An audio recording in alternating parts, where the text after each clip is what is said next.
नमस्कार. मी डॉक्टर संतोष शिरडकर. मी Abhyudaya life care hospital Nanded या ठिकाणी कन्सल्टंट कार्डिओलॉजिस्ट म्हणून कार्यरत आहे. अ, अ, माझी तुम्हाला ओळख आधीपासून आहेच आहे, कारण मागच्या 7-8 वर्षापासून मी आणि आमची कार्डिओलॉजी टीम ही आम्ही मागच्या 8 वर्षापासून रेग्युलर अविरत सेवा ह्या माध्यमातून देतच आहोत. त्याचाच एक पुढचा भाग म्हणून ह्या नवीन हॉस्पिटलची म्हणजे अभ्युदय लाईफ केअरची हॉस्पिटलची निर्मिती झाली, ज्याच्यामध्ये कार्डिओलॉजीसोबतच म्हणजे हृदयरोगतज्ञासोबतच बाकीच्या पण सुपर स्पेशालिटींना आम्ही अटॅच केलं, जेणेकरून सर्व पेशंटला एकाच हॉस्पिटलमध्ये एकाच रूफखाली आपल्याला ह्या सगळ्या सुपर स्पेशालिटीजचा सेवा देता येईल, ज्यामध्ये cardiology, neurology, nephrology, gastroenterology, chest medicine ह्या सर्व आणि तत्सम ब्रँचेसला आम्ही इन्क्लूड केलं, एकत्र केलं आणि हे हॉस्पिटल सुरू केलं आहे. ह्यालाही जवळपास आता 2 वर्ष पूर्ण होत आहेत आणि ह्या हॉस्पिटलचा तुमच्याकडून जो आम्हाला मिळणारा प्रतिसाद आहे, तसेच तुमच्या शुभेच्छामुळे, तुमच्या आशीर्वादामुळे हॉस्पिटलची वाटचाल खूप चांगल्या पद्धतीनं प्रगतीपथावर चालू आहे. त्याच एक तुमच्या शुभेच्छांचा आणि आशीर्वादाचा कृतज्ञतेचा एक भाग म्हणून आम्ही हा एक नवीन उपक्रम राबवत आहोत. आमच्या सेवेचाच तो एक पुढचा टप्पा असं तुम्ही समजू शकता, की ज्याच्यामध्ये आम्ही पेशंटला वेगवेगळ्या आजारांसंबंधी त्या पर्टिक्युलर स्पेशालिटी संबंधीच्या आजारासंबंधी आम्ही जनजागृती करत आहोत. 29 तारखेला जागतिक हृदय दिन आहे. त्याच्या अनुषंगाने, त्याच्या निमित्ताने आपल्याशी ह्या संबंधी, या हृदयरोगाच्या संबंधी काही चर्चा करण्याचा आमचा मानस खूप दिवसापासून होता आणि तो या निमित्ताने पूर्ण होत आहे, याचा मला खूप आनंद होतो आहे.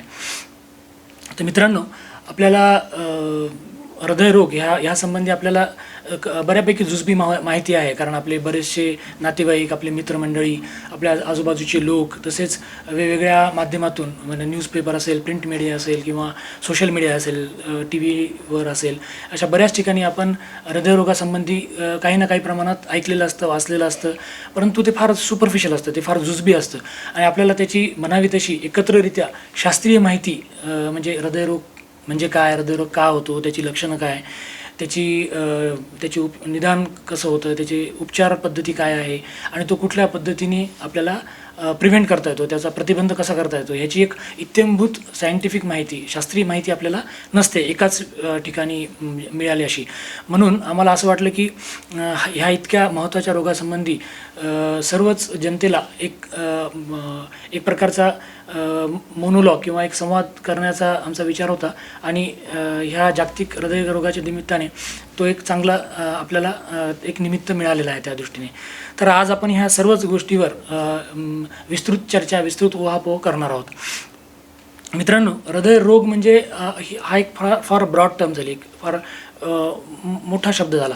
त्याच्यामध्ये अनेक प्रकारचे आजार असतात. हृदयरोगाची सुरुवात म्हणजे जसे लहान मुलांना होणारे, जन्मतः होणारे आजार, तसेच थोडंसं मोठं झाल्यानंतर झडपांचे होणारे आजार आपल्या देशामध्ये, पर्टिक्युलरली आपल्या देशामध्ये संधिवातामुळे हृदयाच्या झडपांवर परिणाम होतो आणि त्यामुळे हृदयरोग होतो. तर ह्याचं प्रमाण आपल्या देशामध्ये लहान मुलांमध्ये म्हणजे वयाच्या 5 वर्षापासून ते 15व्या वर्षापर्यंत ह्या वयामध्ये ह्याचं प्रमाण खूप जास्त प्रमाणात आहे. म्हणजे जगामध्ये आफ्रिका आणि आशिया यामध्ये जर विचार केला आपण तर भारतामध्ये ह्या ठिकाणी सर्वात जास्त रुग्ण आहेत आणि त्यातही भारतामध्ये याचे सर्वाधिक रुग्ण आहेत. याचंही खूप बर्डन आपल्या देशामध्ये आहे. तिसरा प्रकार असतो की हृदयाचे स्नायू कमजोर असण्याचा, जे की जन्मतः कमजोर असू शकतात किंवा कुठल्या वेगवेगळ्या कारणाने ते कमजोर असू शकतात.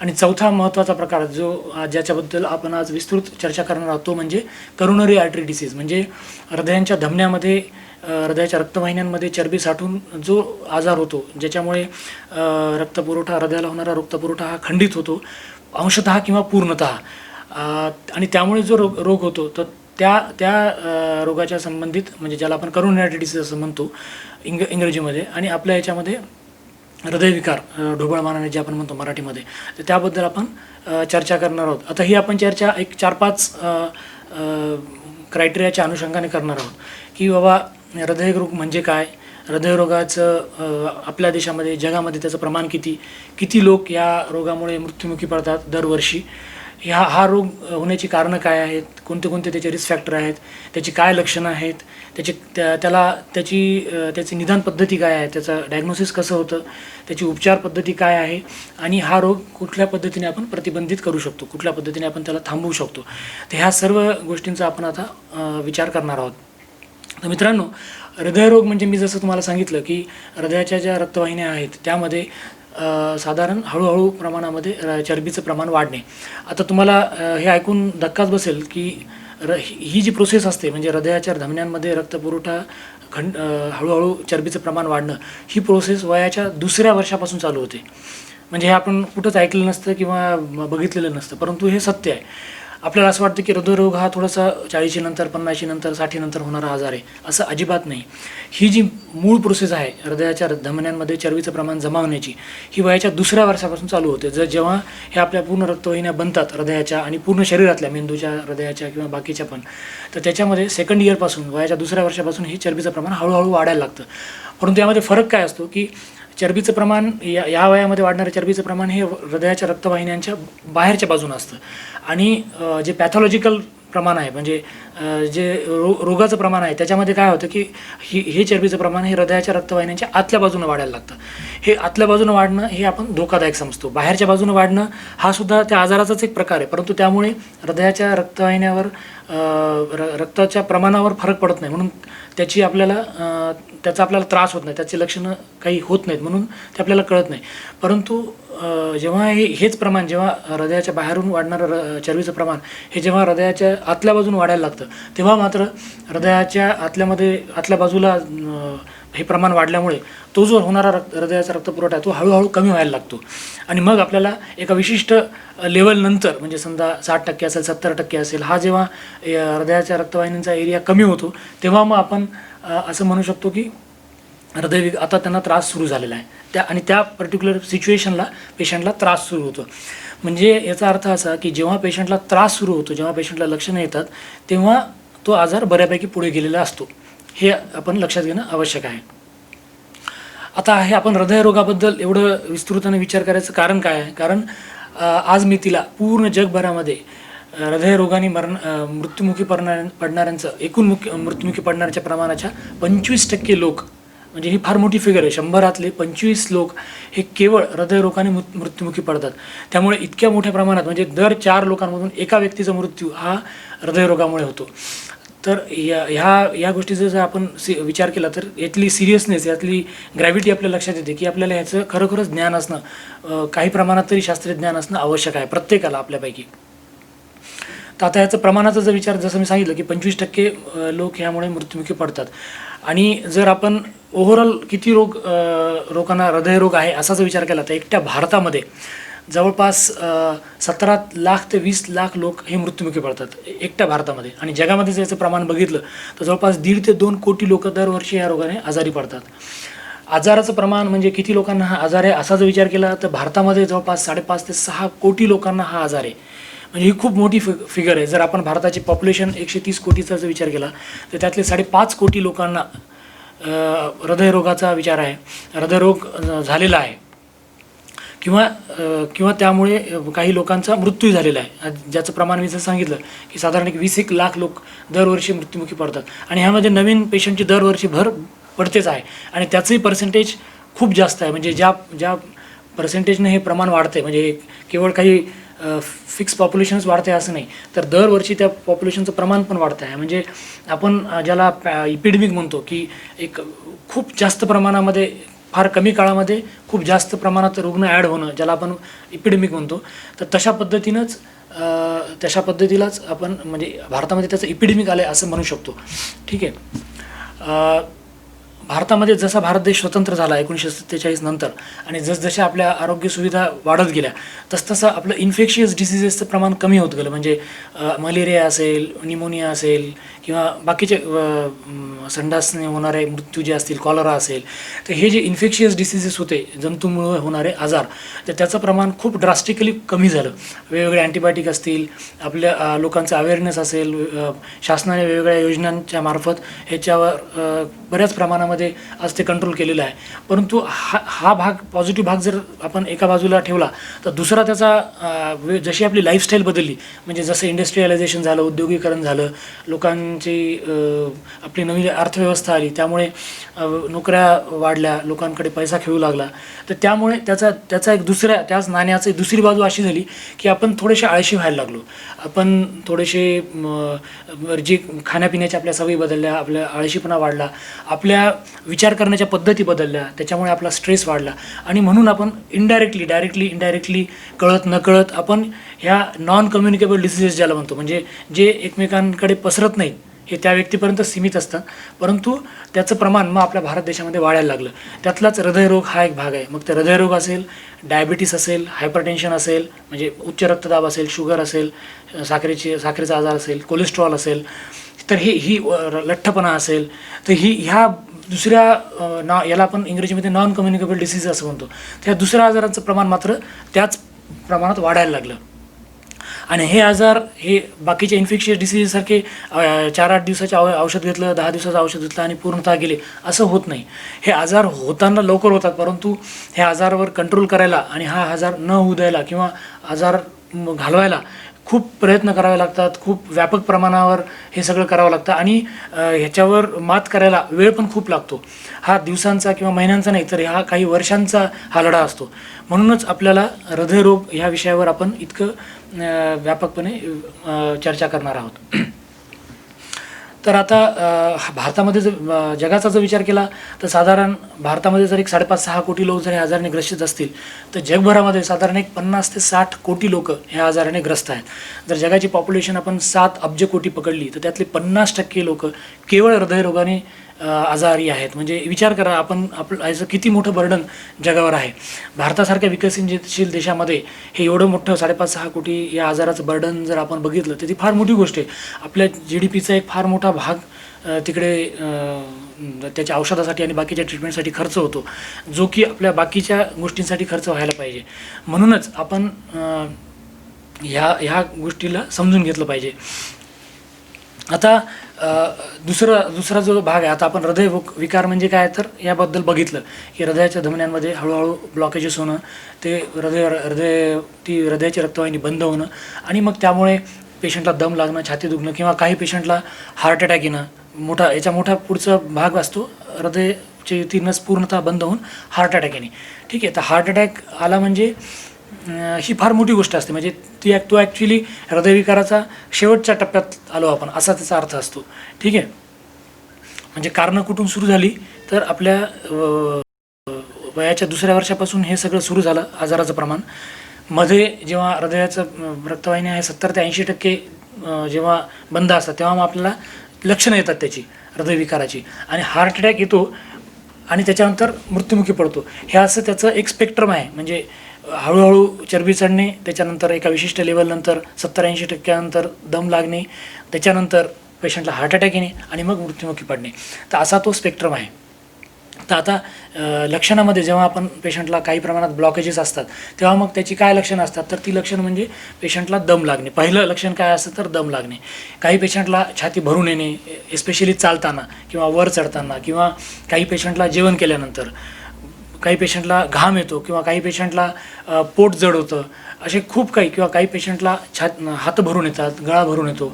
हे असे वेगवेगळे त्याचे लक्षण आहेत. असं एक पर्टिक्युलर लक्षण नाही आहे की ज्याच्यामुळे आपण म्हणू शकतो की हा बाबा तुला हृदयविकार आहे. हे असे वेगवेगळे लक्षणं असतात. म्हणून आपल्याला यापैकी कुठला जरी लक्षण आपल्याला दिसली आपल्यामध्ये किंवा आपल्या आजूबाजूला, तर आपण त्या बाबतीत त्याचं ताबडतोब ते पिकअप करणं आणि त्या अनुषंगाने ताबडतोब डॉक्टरांचा सल्ला घेणं हे आवश्यक आहे. खूप वेळेस असं होतं की पेशंटला आधी काहीच आजार नसतो आणि सडनली पेशंट जातो. हेही आपण खूपदा अनुभवतो.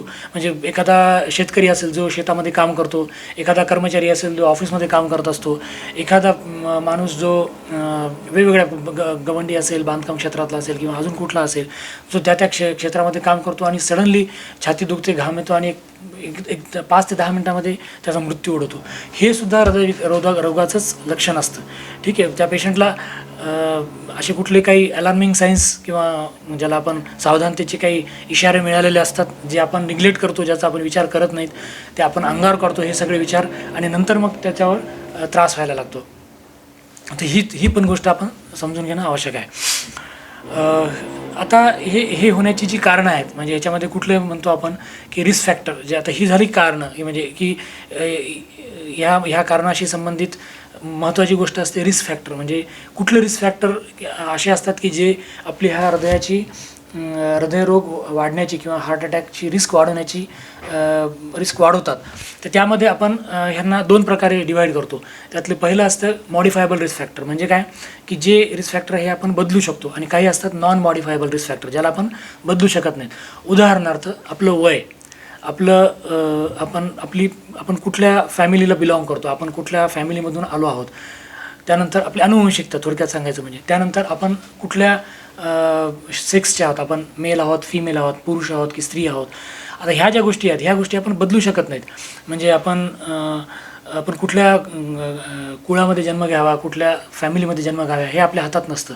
जर त्या फॅमिलीमध्ये अनुवंशिक जर रोग असेल तर तो रोग ऑटोमॅटिकली आपल्यामध्ये येणारच आहे, हे आपण लक्षात घ्यायला पाहिजे. जसं आईवडिलांची प्रॉपर्टी आपल्याला अनुवंशिकच्या अधिकाराने येते, तसंच त्याच अधिकाराने आपल्याला हृदयरोगसुद्धा येतो, हे आपण समजून घेतलं पाहिजे. दुसरं आहे वय. जसजसं आपलं वय वाढत जातं तसं ह्या हृदयरोगाचं प्रमाण पण वाढत जातं, हे आपण समजून घ्या. एस्पेशली 40 नंतर आपल्याला ह्या रोगाच्या प्रमाणामध्ये एक्सपोनेन्शियली वाढ झालेली लक्षात येईल. आणि जसजसं हे वय वाढत जातं तसतसं याचं होणारं प्रमाणही वाढत जातं. तिसरं असतं पुरुषांमध्ये. उदाहरणार्थ पुरुष आणि स्त्री.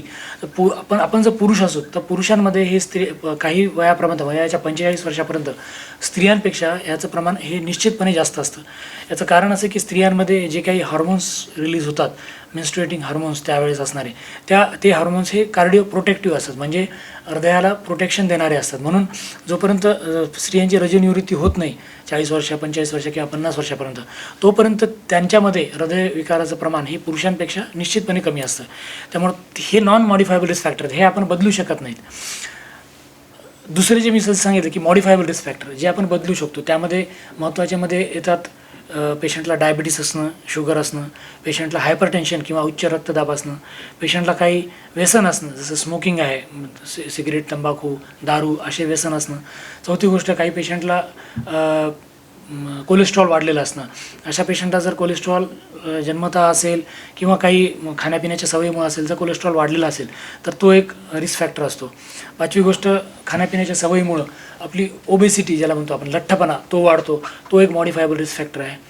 जी आपली लाईफस्टाईल आहे, आपण खूप गडबडीत काम करतो, खूप रात्री जागतो, मोबाईलचा अतिवापर करतो, आपल्या जॉब रिलेटेड जे आपला स्ट्रेस असतो त्याचा याच्यामध्ये फॅक्टर आहे. तर हे सगळे मॉडिफायबल रिस्क फॅक्टर आहेत. आणि हे सगळे एक किंवा 2 फॅक्टर एकत्र येऊन वेगवेगळ्या प्रमाणामध्ये हृदयविकाराच्या कारणास कारणीभूत ठरतात, हे आपण समजून घेणं जरुरी आहे.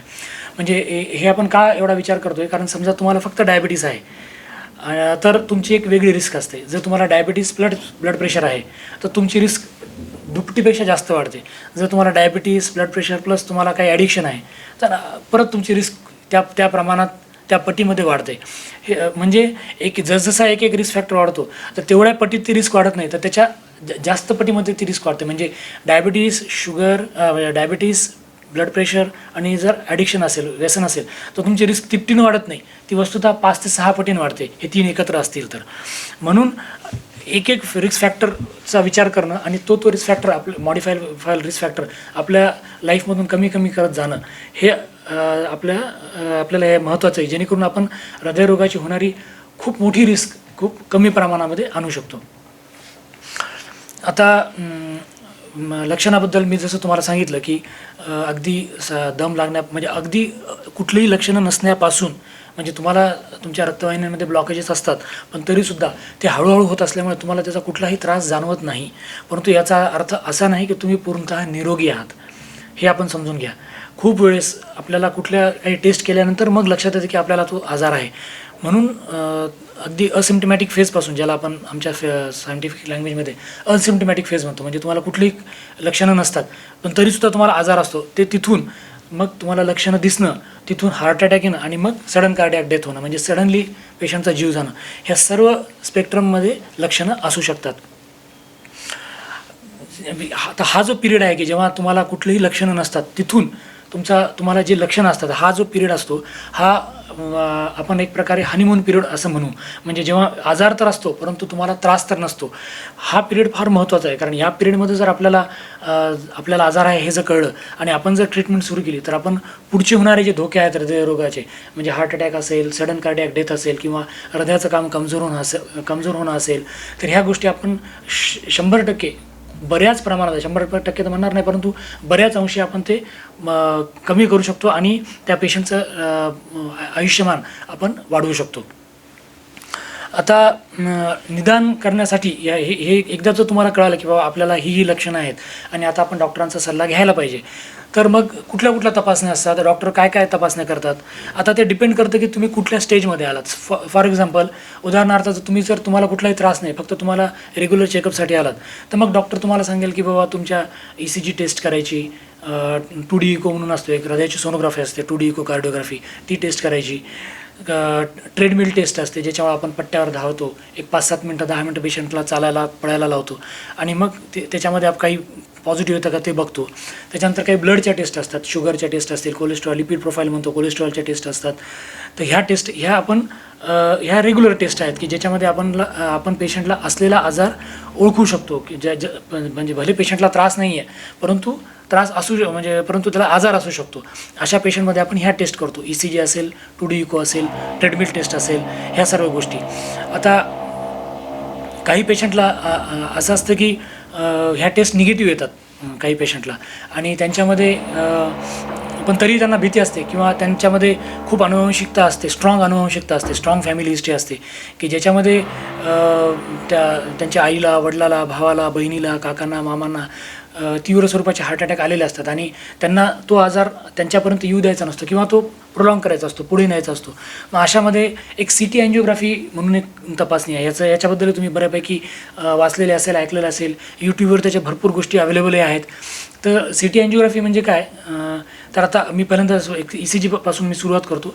ECGमध्ये म्हणजे काय की आपण एक पेशंटला झोपवतो, त्याला काही लीड्स लावतो आणि त्याच्या हृदयाचा एक आलेख असतो की प्रत्येक बीट पडल्यानंतर एक हृदयाचा एक आलेख असतो. तो आलेख आपण रेकॉर्ड करतो आणि त्याच्यामध्ये काही बदल आहेत का, मग त्याच्यामध्ये हृदयाचे ठोके कशा आहेत, कमी आहेत, जास्त आहेत, काही ॲबनॉर्मल ठोके पडत आहेत का, त्या ECGमध्ये काही बदल आहेत का, जो पहिले नव्हते जे आता नवीन आले आहेत, ह्या सगळ्या गोष्टींचा आपण विचार करतो ECGमध्ये.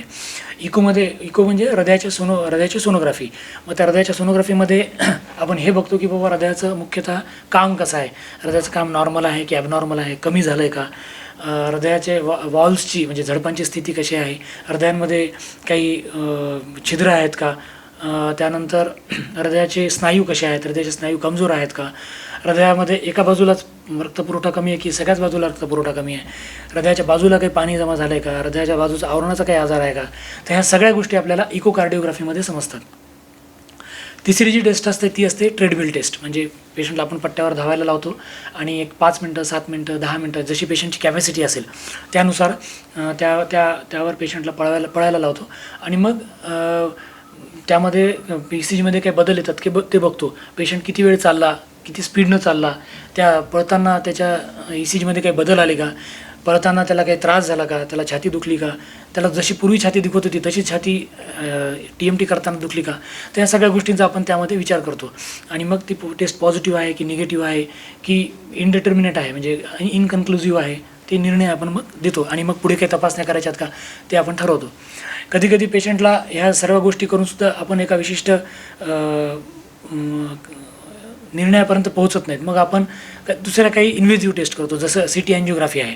आता ही CT अँजिओग्राफी ही स्पेशली अर्बन एरियामध्ये, शहरी एरियामध्ये हे खूप कॉमन आहे. साधारण 40 नंतर बरेचसे लोक काही त्रास नसतानासुद्धा ही टेस्ट करून घेतात. याचं कारण असं की ह्या टेस्टमध्ये जशी आपण रेग्युलर अँजिओग्राफी असते तसंच हृदयाचं मुख्य रक्तवाहिन्यांमध्ये काही ब्लॉकेजेस आहेत का याचा आपल्याला अंदाज येतो आणि त्यामध्ये बऱ्याच अंशी आपण जे ऑक्लुझिव्ह डिसीजेस आहेत म्हणजे हृदयांचे रक्तवाहिन्यांमध्ये अडथळा करणारे जे आजार आहेत त्या आजाराचं निदान हे आपण त्रास नसतानासुद्धा करून घेऊ शकतो आणि गरज पडल्यास त्याची पुढची टेस्ट म्हणजे इन्व्हेजिव्ह अँजिओग्राफी पण करू शकतो, जेणेकरून आपण मोठा हार्ट अटॅक येण्याच्या आधी ही एक प्रकारची प्रिव्हेंटिव्ह टेस्ट आहे असं तुम्ही याला समजू शकता, की मोठा हार्ट अटॅक येण्याच्या आधी आपण लवकर अँजिओग्राफी केली, त्याच्यात जर ब्लॉक असेल, तो ब्लॉक जर तीव्र स्वरूपाचा असेल, मोठा असेल, तर आपण त्याची अँजिओप्लास्टी किंवा बायपास करू शकतो आणि पुढचा मोठा धोका टाळू शकतो. तर ही त्याची निदानाची वेगवेगळी पद्धती आहे. ते डिपेंड करते की पेशंट आमच्याकडे कुठल्या स्टेजला येतो. आता हे आल्यानंतर समजा हे ह्या सगळ्या टेस्ट पॉझिटिव्ह आहेत, तर पुढची टेस्ट असते मग रेग्युलर अँजिओग्राफी किंवा इन्व्हेजिव्ह अँजिओग्राफी. अँजिओग्राफी हा शब्द किंवा अँजिओप्लास्टी हा शब्द हा आपण खूप फ्रिक्वेंटली ऐकलेला आहे. आपल्या आजूबाजूला किंवा आपल्या घरामध्ये सुद्धा खूप लोकांची ती टेस्ट झालेली असते, त्यामुळे आपल्याला त्याची जुजबी माहिती असते. तरीसुद्धा मी एक तुम्हाला थोडक्यात सांगतो. अँजिओग्राफी म्हणजे हृदयाच्या म्हणजे आपल्या शरीराच्या पायातून किंवा हातातून च्या रक्तवाहिनीमधून आपण जातो, हृदयाच्या रक्तवाहिन्यांपर्यंत पोहोचतो आणि तिथे जाऊन एका विशिष्ट कॅथेटरद्वारे काही कॉन्ट्रास्ट असतात, काही डाय असतात, जे औषधं असतात, तिथून आपण ते सोडतो आणि एक एक्सरे मशीन असते, कॅथलॅबमध्ये एक एक्सरे मशीन असते. त्या मशीनवर आपण तिथे काही ब्लॉकेजेस आहेत का ते बघतो, जेणेकरून ते जे ब्लॉकेजेस तिथे त्याच्यात जर काही ब्लॉकेजेस दिसले तर मग आपल्याला पुढे कुठल्या पद्धतीची ट्रीटमेंट घ्यायची हे त्यानुसार ठरतं. ज्या पेशंटला खूप तीव्र स्वरूपाचा हार्ट अटॅक आलेला आहे अशा पेशंटमध्ये आपण प्रायमरी अँजिओग्राफी आणि अँजिओप्लास्टी करतो. म्हणजे ज्या पेशंटला हार्ट अटॅक आलेला आहे आणि ज्याच्यामध्ये ब्लॉकेजेस आहेत, अँजिओग्राफी करून आपण ते ठरवतो की ते ब्लॉकेजेस किती आहेत आणि लगेच त्याची अँजिओप्लास्टी पण करतो. ह्याला प्रायमरी अँजिओग्राफी आणि प्रायमरी अँजिओप्लास्टी असं म्हणतात. ह्या पद्धतीमुळे आणि आता आपल्या नांदेडमध्ये सुद्धा आम्ही ही सेवा जवळपास मागच्या 7-8 वर्षापासून सुरू केलेली आहे, की पेशंटला हार्ट अटॅक आला की ताबडतोब कार्डिओलॉजिस्टकडे जाणे, तिथे लगेच अँजिओग्राफी करणे आणि ब्लॉक असेल तर लगेच अँजिओप्लास्टी पण करणे, जेणेकरून हृदयाची होणारी जी हानी आहे, हृदयाचे स्नायू जे कमजोर होणार आहेत भविष्यामध्ये, ते आपण टाळू शकून पेशंटचं आयुष्यमान क्वालिटी आणि क्वांटिटी दोन्ही पण आपण पेशंटचं याद्वारे वाढवू शकतो. तर ही अँजिओग्राफी असते. आता मेजॉरिटी वेळेस पहिल्यांदा ही गोष्ट पायाच्या रक्तवाहिन्यामधून होत होती, परंतु आता 90 to 95% केसेसमध्ये आम्ही हे हाताच्या रक्तवाहिन्यामधून करतो. त्यामुळे पेशंट जर अँजिओग्राफी केली तर 1-2 तासामध्ये आम्ही पेशंटला डिस्चार्ज पण करू शकतो, ज्याला आपण डे केअर अँजिओग्राफी असं म्हणतो. तर ही पण कन्सेप्ट आमच्याकडे चांगल्या प्रमाणात रुजलेली आहे आणि बऱ्याच पेशंटनी त्याचा लाभही घेतलेला आहे. आता अँजिओग्राफीमध्ये समजा जर ब्लॉकेजेस आले आणि ते ब्लॉकेजेस किंवा हार्ट अटॅकमध्ये जर अँजिओग्राफी आपण केली तेव्हा जर ब्लॉकेजेस असतील तर मग त्याची पुढची ट्रीटमेंट काय, तर त्यामध्ये 2 प्रकारचे ट्रीटमेंट आहे. एक फार्माकोलॉजिकल ट्रीटमेंट आणि एक दुसरी नॉन फार्माकोलॉजिकल ट्रीटमेंट किंवा इन्व्हेजिव्ह ट्रीटमेंट. तर फार्माकोलॉजिकल ट्रीटमेंटमध्ये काय होतं की पेशंटला आपण काही गोळ्या देतो, एक इकोस्प्रिनसारख्या रक्तपातळ गोळ्याच्या गोळ्या असतात, काही चरबीच्या स्टॅटिन असतात ज्यामध्ये चरबीच्या गोळ्या असतात की जेणेकरून चरबीचं प्रमाण ताबडतोब कमी व्हावं. रक्तवाहिन्या जे काही रक्त घट्ट झालेले पेशंट्स आहेत त्याचं रक्त पातळ करण्याच्या गोळ्या आपण देतो. अँटीप्लेटलेट म्हणतो आपण ज्याला, इकोस्प्रिन, क्लोपिडोग्रेल, ह्या अशा पद्धतीच्या गोळ्या असतात. चरबीच्या गोळ्या असतात, काही रक्त पातळ करण्याच्या गोळ्या असतात, इंजेक्शन असतात, ते आपण पेशंटला ॲडमिट झाल्यानंतर देतो की जेणेकरून ही जी रक्ताची गाठ आहे ती रक्ताची गाठ विरघळून जाईल आणि पेशंटला ताबडतोब रिलीफ मिळेल. जर पेशंटला फार मोठा हार्ट अटॅक आला असेल तर काही अजून यापेक्षाही पॉवरफुल असे रक्तपातळ करायचे इंजेक्शन असतात की ज्याची ट्रीटमेंट ही केवळ फुल्ली इक्विप्ड ICUमध्येच होऊ शकते, जिथे तज्ज्ञ डॉक्टर असतात, जिथे त्याची पूर्ण सुविधा असते आणि त्या ठिकाणी मग ते रक्तपातळ करायचं इंजेक्शन देतात, जेणेकरून जी काही रक्तवाहिनीमध्ये रक्ताची गाठ अडकलेली आहे तर ती त्या रक्ताची गाठ या इंजेक्शनमुळे विरघळून जाते आणि रक्तपुरवठा सुरळीत होतो. हा एक भाग झाला फार्माकोलॉजिकलचा. नॉन फार्माकोलॉजिकल ट्रीटमेंटमध्ये मी जसं सांगितलं की याच्यामध्ये PCI किंवा अँजिओप्लास्टी आणि CABG किंवा बायपास सर्जरी ह्या अशा प्रकारचे असतात. अँजिओग्राफी केल्यानंतर पेशंटला किती ब्लॉकेजेस आहेत त्यानुसार मग त्याचा पुढचा निर्णय ठरतो. समजा पेशंटला 1 किंवा 2च ब्लॉकेजेस असतील तर मग पेशंटला आपण अँजिओप्लास्टी करू शकतो. जर तो ब्लॉक 1 किंवा 2च ठिकाणी असेल, त्या ब्लॉकची लेंथ कमी असेल आणि अँजिओप्लास्टीनं जर ते होण्यासारखे असेल तर आपण पहिला प्रेफरन्स अँजिओप्लास्टीलाच देतो, कारण त्यामध्ये चिरफाड करायची गरज नसते. ही प्रोसिजर खूप सेफ आहे आणि खूप पेशंटनी त्याचा अनुभव घेतला आहे. तसंच ह्या प्रोसिजरचा अजून एक फायदा म्हणजे पेशंट जे क्रिटिकल असतात, ज्यांना ब्लड प्रेशर ज्यांचं कमी असतं, जे पेशंट व्हेंटिलेटरवर असतात, अशा पेशंटला बायपास सर्जरीला सब्जेक्ट करणं हे खूप वेळेस शक्य होत नाही किंवा ते ती एवढी मोठी सर्जरी सहन करू शकत नाहीत. मग अशा वेळेस अँजिओप्लास्टी ही त्यातल्या त्यात सेफर आणि लवकर होणारी प्रोसिजर आहे, म्हणून आपण ती प्रोसिजर त्यावेळेस प्रिफर करतो. बायपास ही सर्जरी ही अँजिओप्लास्टीपेक्षा थोडीशी मोठ्या प्रमाणात आणि थोडीशी ओपन हार्ट सर्जरी असल्यामुळं ही जास्त जिकिरीची आहे असं मानण्यात येतं. परंतु आता बायपासमध्ये सुद्धा बऱ्याच प्रकारच्या सुविधा झालेल्या आहेत आणि अँजिओप्लास्टी किंवा बायपास या दोन गोष्टींचं जर तुम्ही हेड टू हेड कंपॅरिझन केलं आपण तर जवळपास दोघांमध्येही सारख्याच पद्धतीची रिस्क आहे. जर पेशंट स्टेबल असेल तर. पेशंट जर अनस्टेबल असेल, पेशंट जर अस्थिर असेल, पेशंटची तब्येत नाजूक असेल तर आपण डेफिनेटली अँजिओप्लास्टीला वेटेज देतो. पण पेशंटची तब्येत जर स्थिर असेल आणि तो जर बायपासचा कॅन्डिडेट असेल तर निश्चितपणे बायपास सर्जरी ही खूप लाभदायक असते. एस्पेशली अशा पेशंटमध्ये की ज्या पेशंटमध्ये हे आजार पुन्हा पुन्हा होऊ शकतो. डायबिटीस असेल किंवा खूप रक्तवाहिन्यामध्ये ब्लॉकेजेस असेल किंवा हृदयाचं काम कमी असेल तर अशा पेशंटमध्ये बायपासचा हा फायदा हा अँजिओप्लास्टीपेक्षा हा थोड्या प्रमाणात जास्तच होतो.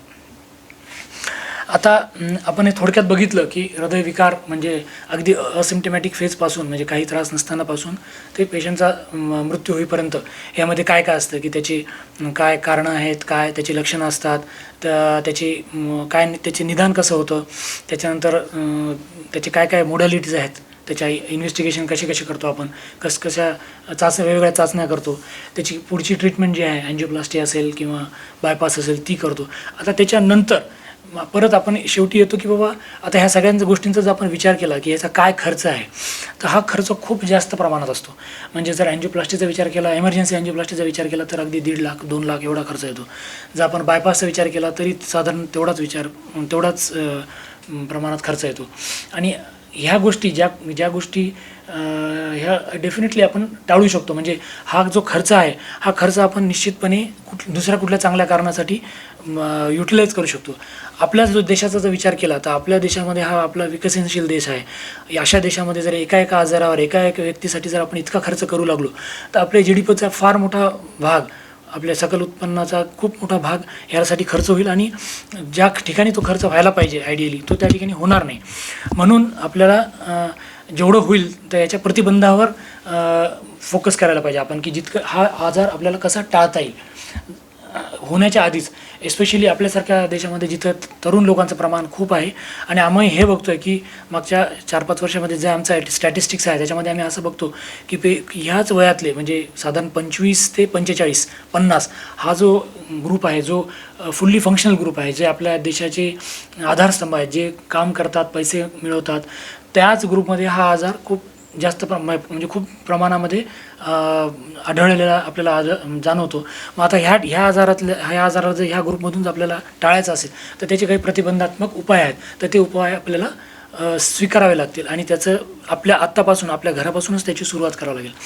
तर आता याचे प्रतिबंध हे कुठल्या प्रकारचे प्रतिबंध असतात हे वेगवेगळ्या लेवलवर प्रतिबंध आहेत. म्हणजे डाएट असेल म्हणजे काय खायचं प्यायचं, आपल्या खाण्यापिण्याच्या सवयी.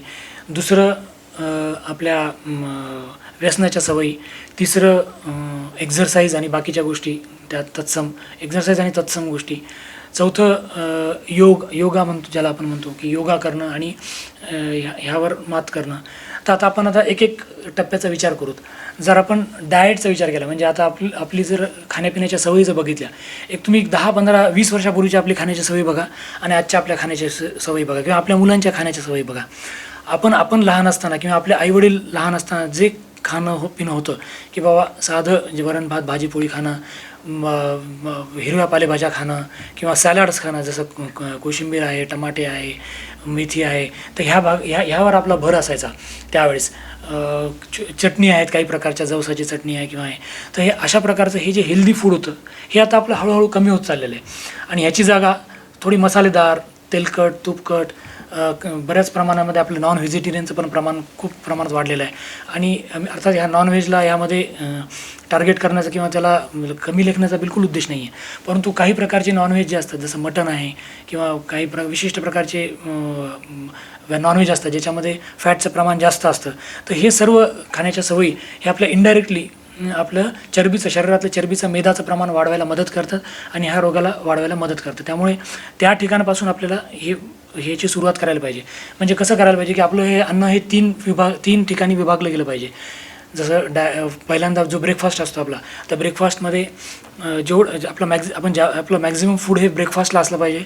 लंचला म्हणजे दुपारच्या वेळेस हे मीडियम असलं पाहिजे आणि डिनरला हे आपलं खाणं हे कमीत कमी असलं पाहिजे. जे काही हाय कॅलरी फूड्स आहेत ते आपण सकाळच्या वेळेस आणि काही प्रमाणात दुपारच्या वेळेस करायला पाहिजेत. संध्याकाळी एकदम कमी कॅलरी असलेले फूड घ्यायला पाहिजेत. सकाळच्या वेळी नाश्त्यामध्ये जे काय आपण नाश्ता करतो तो पोळी भाजी असेल किंवा काही दुसऱ्या प्रकारचे पदार्थ असतील, त्याच्यासोबत फळावळ, सॅलाड्स हे सुद्धा खायला पाहिजे. हिरव्या पालेभाज्या खायला पाहिजे. भरपूर पाणी आपण त्यासोबत प्यायला पाहिजे. दुपारीसुद्धा जे आपण जेवण करू त्यामध्ये सगळ्या चांगल्या प्रकारच्या भाज्या, वरण ज्यामध्ये प्रोटीन्स असतं असं वरण, भाताचं प्रमाण, पोळीचं प्रमाण किंवा भाकरीचं प्रमाण जे आपल्या आपण जे काही आपण खाणं खातो आपल्या सवयीनुसार ते प्रमाण हे सगळं पूर्ण अन्न ज्याला आपण म्हणतो ते सगळं त्यामध्ये असलं पाहिजे. व्हिटॅमिन्स, मिनरल्सचा पण त्याच्यामध्ये समावेश असला पाहिजे. आपल्या फूड्समध्ये एस्पेशली फळांमध्ये आणि हिरव्या पालेभाज्यांमध्ये आणि काही विशिष्ट प्रकारच्या व्हिटॅमिन्समध्ये अँटीऑक्सिडंट प्रॉपर्टी असतात की ज्या आपल्याला हार्ट अटॅकपासून वाचवायला मदत करतात. त्यामुळे ह्या प्रकारचं अन्न, हेल्दी अन्न खाणं हे त्यासाठीच आपल्याला आवश्यक आहे. जर नॉनव्हेजचा आपण जर विचार केला तर त्यामध्ये चिकन हा जो प्रकार आहे हा प्रिफरेबल आहे. मटन किंवा दुसऱ्या प्रकारचे जे आहे ते तेवढे प्रिफरेबल नाही आहेत, कारण चिकनमध्ये प्रोटीनचं प्रमाण जास्त आणि त्यातल्या त्यात फॅट्सचं प्रमाण कमी असतं. जर तुम्ही मटन आणि बाकीच्या प्राण्यांचा याचा विचार केला तर त्यामध्ये प्रोटीन्सचं प्रमाण कमी, परंतु फॅट्सचं प्रमाण, एस्पेशली सॅच्युरेटेड फॅट्स जे असतात, जे आपण फार हानिकारक असतात आपल्या शरीराला, सॅच्युरेटेड फॅट, तर ते फॅट्स त्यामध्ये जास्त असल्यामुळं ते आपण शक्यतो टाळण्याचाच प्रयत्न करावा. ह्याच्या पुढची स्टेप असते, आता काही विशिष्ट प्रकारचे डाएट असतात. जसे काही पेशंटला शुगर असते, काहींना ब्लड प्रेशर असतं, हायपरटेन्शन असतं, काही पेशंटला चरबी वाढलेली असते, काही लठ्ठ असतात. मग ह्यांच्यामध्ये अजून वेगळ्या प्रकारचे अन्न असतात की ज्यांनी जास्त गोड खाऊ नये, तुपाचे पदार्थ खाऊ नयेत, पापड, लोणचं हे प्रकार खाऊ नयेत, गोड तळलेले पदार्थ खाऊ नयेत, शक्यतो बाहेरचे कुठले जे काही पदार्थ असतील, कुठलेही असतील बाहेरचे, ते शक्यतो खाऊ नयेत. हॉटेलचं अन्न जितकं होईल तितकं टाळण्याचा प्रयत्न करायचा. नॉनव्हेजसुद्धा बाहेरचं टाळायचाच प्रयत्न करायचा. जे काही आपण शिजवू ते आपण आपल्यासमोर आता या करोनाच्या काळामध्ये तर ते फारच म्हणजे कॉमन झालेलं आहे आणि एक प्रकारे ते आपल्याला ती आपल्याला सीख मिळालेली आहे की बाबा बाहेरचं अन्न आपण जितकं होईल तितकं टाळायचं, जे होईल ते घरीच चांगलं शिजवूनच खायचं, जेणेकरून म्हणजे करोनापासून तर आपण फ्री राहूतच, परंतु ह्या दुर्धर आजारापासून सुद्धा आपण स्वतःला वाचवू शकू. त्यामुळं हे डाएटबद्दल आपण समजून घेणं आवश्यक आहे. त्याच्यानंतर पुढची स्टेप असते डी म्हणजे व्यसनमुक्ती. आता आपल्याला माहिती आहे की आपल्यापैकी बऱ्याचशा लोकांना तंबाखूचं व्यसन असतं, खूप लोकांना तंबाखूचं व्यसन असतं, खूप लोकांना अल्कोहोलचं व्यसन असतं, बऱ्याच लोकांना स्मोकिंग, बीडी पिणं किंवा सिगरेट पिणं ह्याचं व्यसन असतं, काही लोकांना अजून वेगळ्या प्रकारचे काही व्यसनं असतात. तर ह्या सर्वांचा जर आपण प्रकार केला, एस्पेशली कोकेन वगैरे सारखे जे आजार आहेत, जे काही ड्रग्ज आहेत, तर हे आपल्या हृदयाच्यासाठी खूप हानिकारक आहेत. ह्यामुळे याचा दुष्परिणाम असा होतो की आपल्या हृदयाचे ठोके वाढतात, आपला ब्लड प्रेशर वाढतो. ब्लड प्रेशर वाढल्यामुळे हृदयामध्ये जे रक्त आपलं जे नॉर्मल घट्टपणा असतो रक्ताचा तो वाढून ते जास्त घट्ट होतं आणि हे घट्ट झालेलं रक्त मग हार्ट अटॅकला आमंत्रण देतं किंवा वेगवेगळ्या प्रकारची चरबी वाढून खूप क्रिटिकल प्रकारचे हृदयरोगाला आमंत्रण देतं, जेणेकरून पेशंटला असंही होतं खूप वेळेस की आपल्याला ट्रीटमेंट द्यायची सुद्धा चान्स मिळत नाही. अचानक पेशंटची तब्येत खराब होते, पेशंटची डेथ होते. तर त्यामुळे डी ॲडिक्शन हा प्रोग्रामसुद्धा आता हा एक ॲक्च्युली वेगळा प्रोग्राम आहे डी ॲडिक्शन, की त्यासाठी काय करायला पाहिजे. तर त्याच्यासाठी वेगवेगळ्या टॅबलेट्स असतात, त्याच्यासाठी वेगळी डॉक्टर्स असतात, त्याची एक वेगळी टीम असते. तर जर आपल्याला अशा प्रकारचं किंवा आपल्या आजूबाजूला कुणाला असा आजार असेल तर कृपया त्या डी ॲडिक्शन सेंटरमध्ये जाऊन ह्यापासून स्वतःला मुक्त करा, नाहीतर आपण नेहमीसाठीच या हृदयरोगाचे शिकारी राहूत. त्यामुळे त्या बाबतीत त्यालासुद्धा तितकंच महत्त्व आहे. तिसरी गोष्ट असते एक्झरसाईज, म्हणजे ज्याला आपण डे टू डे आपलं जे चालणं आहे, किंवा काही लोक जिम करतात किंवा काही लोक जॉगिंग करतात, काही लोक सिम्पली ब्रिस्क वॉक करतात, म्हणजे फक्त चालतात. तुम्हाला जे काही शक्य आहे, तुम्हाला जे काही तुम्ही प्रामाणिकपणे आणि रेग्युलरली करू शकाल अशी कुठलीही गोष्ट आपण करायला हरकत नाही. जर तुम्हाला वेळ असेल, तुम्ही बऱ्यापैकी तुमचा शेड्यूल बिझी असेल, तर तुम्ही मग सिंपल वॉक करायला हरकत नाही, की रोज एक अर्धा तास आठवड्यातले 5 दिवस कमीत कमी आपण चाललं पाहिजे. हे आपण समजून घ्यायला पाहिजे की ब्रिस्क वॉक, साधं स्लो नाही चालायचं, फास्ट चालायचं. एक 5 मिनटं, एक अर्धा तास तरी, जेणेकरून आपल्याला पूर्ण घाम आला पाहिजे, आपले कपडे भिजले पाहिजे, असा घाम आला पाहिजे, असं आपण रोज चाललं पाहिजे. तेवढं जरी आपण केलं 5 दिवस आठवड्यातले, तरी तो एक खूप चांगला हेल्दी व्यायाम आहे. आणि वेगवेगळ्या स्टडीजमधून असं दाखवण्यात आलेलं आहे, एवढं जरी आपण केलं तरी त्याचा जो बेनिफिट आहे, त्याचा जो फायदा आहे, हा जिममध्ये काम करणाऱ्या, जिममध्ये खूप स्ट्रॉंग एक्झरसाईज करणाऱ्या लोकांइतकाच तो फायदा आहे. त्यामुळे त्याला कमीपणा मानण्याचं कारण नाही. जर आपण जिममध्ये जात असू, तर पण जिममध्ये जरी गेलं तरी मग आपल्याकडून ते सिन्सिअरली फॉलो व्हायला पाहिजे. आपण रेग्युलरली जायला पाहिजे, कमी कमी आठवड्यातले ऑल्टरनेट डे तरी जिम जायला पाहिजे. तिथे जाऊन तिथले ऑल्टरनेट डे कार्डिओ आणि जिम असं पण संतुलन राखायला पाहिजे. ते शक्य नसेल तर आपण घरीच सायकलिंग करू शकतो, घरीच TMTची मशीन आणू शकतो, रोज TMT करू शकतो. हे सगळे गोष्टी ह्याच्यासाठी आहेत की जेणेकरून ह्याच्यामध्ये रेग्युलॅरिटी यायला पाहिजे, हे नियमितता यायला पाहिजे. ह्याच्यासाठी जे आपल्याला सोपं पडेल ते गोष्ट आपण करावी. याच्यासोबत अजून ॲडिशनल गोष्ट ज्याच्यामध्ये फायदा होऊ शकतो ती म्हणजे योगा जे आपण मागच्या 4-5 वर्षापासून आपण इंटरनॅशनल योगा डे पण साजरा करतो.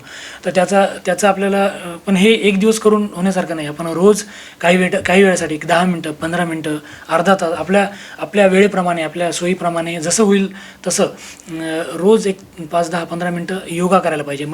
ज्याचं कारण जर आपण आपली लाईफस्टाईल जर बघितली तर आता ही खूप तणावपूर्ण झालेली आहे. आपला जॉब तणावपूर्ण आहे, आपल्या अपेक्षा खूप वाढलेल्या आहेत. त्या अपेक्षाची पूर्ती होण्यासाठी आपल्याला जास्त मेहनत करावी लागते, जास्त चॅलेंजेस ॲक्सेप्ट करावे लागतात. आणि ते जर आपण फुलफिल नाही करू शकलो तर आपल्याला इनडायरेक्टली त्याचा स्ट्रेस येतो. किंवा जे काही जॉब आपल्याला दिले जातात, जे काही टार्गेट्स, जे टास्क दिले जातात, ते टास्क आपण करू की नाही, याचं एक जे काही टार्गेट दिले जातात ते आपण करू की नाही, ह्याचंही आपल्याला एक टेन्शन येतं. त्याचाही इनडायरेक्ट स्ट्रेस आपल्यावर येतो. ह्याचाच परिणाम आपल्या झोपेवर पण झालेला आहे. आपण पुरेशी झोप घेत नाहीत, आपण खूप लेट झोपतो किंवा लेट उठतो, किंवा जितकं एक 6-7-8 तास जे आपण झोपायला पाहिजे तेवढी पुरेशी झोप घेत नाही, आपण 3-4 तासच झोपतो. तर ही सर्व जी आपली लाईफस्टाईल आहे ही आपण ह्या सगळ्या लेवलवर बदलायला पाहिजे. मग अगदी डाएटपासून सुरू करून, झोपेपासून सुरू करून ते योगापर्यंत आपण येऊन थांबलं पाहिजे.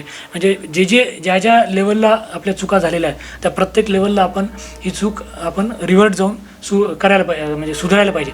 आणि ज्यांना सुदैवाने हा रोग झालेला नाही आहे त्यांनी तितकंच सजग राहून ह्या गोष्टी आपल्याला होणार नाहीत ह्याबाबत काळजी घेऊन हीच लाईफस्टाईल, जी एखाद्या पेशंटला हार्ट अटॅक आलेला आहे त्या पेशंटलाची जी लाईफस्टाईल असते तीच लाईफस्टाईल आपण सर्व निरोगी लोकांनीसुद्धा फॉलो केली पाहिजे, जेणेकरून आपण हा रोग टाळू शकू. आणि हा रोग बिलकुल टाळण्यासारखा आहे, कमीत कमी पुढे ढकलण्यासारखा तर नक्कीच आहे.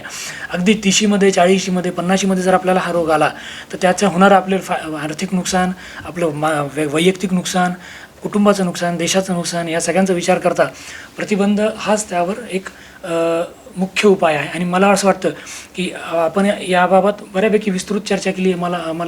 मला खात्री आहे की तुम्हाला ह्या जे मी काही सांगितलं त्यातलं बऱ्याचशा गोष्टी ह्या कळालेल्या असतीलच. हा व्हिडिओ तुम्ही रिपीटेडली बघा, एका याच्यात हे कदाचित कळणार नाही. हा व्हिडिओ रिपीटेडली ऐका, बघा. हा व्हिडिओ अनेक ठिकाणी तुम्हाला जिथं पॉसिबल आहे त्या ठिकाणी तुमच्या वेगवेगळ्या ग्रुपमध्ये फॉरवर्ड करा. आपल्या सगळ्यांना ह्या मेसेजची, या स्ट्रॉंग मेसेजची खूप गरज आहे. आणि सगळ्यांनी एक प्रकारे जसं सध्या कोविडचं युद्ध चालू आहे, पण कोविडचं युद्ध हे आत्ता सुरू झालं आहे, पण आपलं ह्या रोगाबद्दलचं जे युद्ध आहे हे अनेक वर्षांपासूनचं आहे. आणि कोविडचं युद्ध कदाचित पुढच्या 1-2 वर्षामध्ये संपून जाईल, परंतु ह्या रोगाविरुद्धचा लढा हा आपला वर्षानुवर्ष द्यायचा आहे. तो एका पिढीचा लढा नाही, हा अनेक पिढ्यांचा लढा आहे. त्यामुळे आत्तापासून आपण ती सुरुवात मी माझ्यापासून सुरुवात करतोय, तुम्ही ती तुमच्यापासून करा, तुमच्या कुटुंबांपासून करा, तुमच्या नातेवाईकांपासून करा. आणि ही जी वेव्ह ऑफ एज्युकेशन ही आपल्या सगळ्या लोकांपर्यंत पोहोचू द्या, जेणेकरून ॲटलिस्ट इथले 50% लोकांपर्यंत जरी हे पोहोचलं तरी मी समजेन की माझ्या ह्या उपक्रमाचा उद्देश सफल झाला. ठीक आहे. आमचं हे कार्य ॲज अ कार्डिओलॉजिस्ट म्हणून माझं असेल किंवा माझ्या कलिगचं जे काही दुसरे कलिग्स आहे या हॉस्पिटलचे, लाईफ केअर हॉस्पिटलचे, हे आमचं कार्य हे चालूच राहणार आहे. कृपया तुम्ही या आमच्या लिंकशी संबंधित राहा आणि वेगवेगळ्या निमित्ताने, वेगवेगळ्या अनुषंगाने, वेगवेगळ्या प्रकारच्या दिवसांनी आम्ही तुमच्याशी कनेक्ट राहण्याचा प्रयत्न करूतच. आज हृदयरोग आहे, नंतर अजून काही दिवसांनी वेगवेगळ्या रोगांशी, वेगवेगळ्या सिस्टीमच्या संबंधित रोगांशी आम्ही असं जनजागरण करतच राहू आणि तुमच्यापर्यंत पोहोचण्याचा प्रयत्न करू. तुम्ही हे माझं म्हणणं शांतपणे ऐकलत आणि ह्या माझ्या उपक्रमाचा एक भाग झालात, याबद्दल मी तुमचे आभार मानतो. धन्यवाद. आणि आम्ही आमचंच हे कार्य असंच चालू ठेवू अशी तुम्हाला ग्वाही देऊन माझं भाषण संपवतो. धन्यवाद. थँक्यू.